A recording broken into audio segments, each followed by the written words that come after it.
Today we celebrate the memorial of St. Ignatius of Antioch. St. Ignatius of Antioch was the third bishop of Antioch. He was the second successor of St. Peter as Bishop of Antioch, and he belongs to that group that we call the Apostolic Fathers, because he is a church father, but he's a church father from the first generation, and he was in fact a disciple of the apostles. So because of the proximity with the apostles and with Christ, he, I insist, belongs to that small group of what we call Apostolic Fathers. He was killed in the year 107, and he was imprisoned and taken all the way from Antioch to Rome, and he was killed by the Emperor Trajanus. And while he was traveling all the way from Antioch, from the Middle East to Rome, he wrote 7 letters. And his theology and his teachings are all summarized in those 7 letters. Today, I strongly urge you to look at the office of reading for the feast day of St. Ignatius of Antioch. It's one of his letters to the community of Christians in Rome, and he has a beautiful expression. Perhaps we've already heard it before, but he says, I am the wheat of God. He's like a small grain of wheat.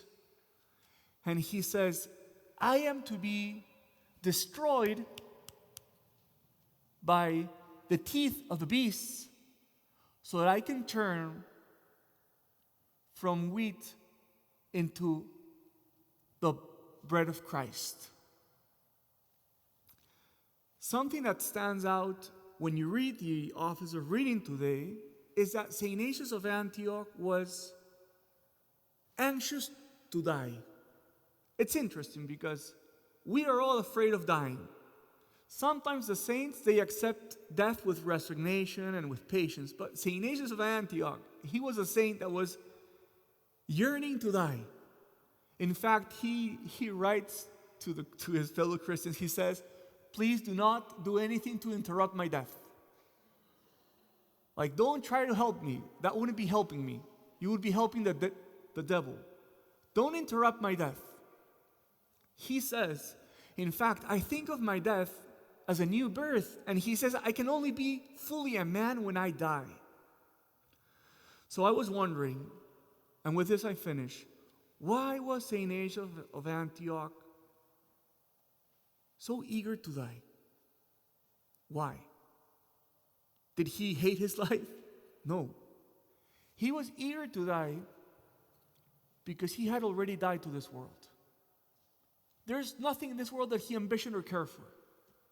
The only thing that his heart yearned for was being with Christ.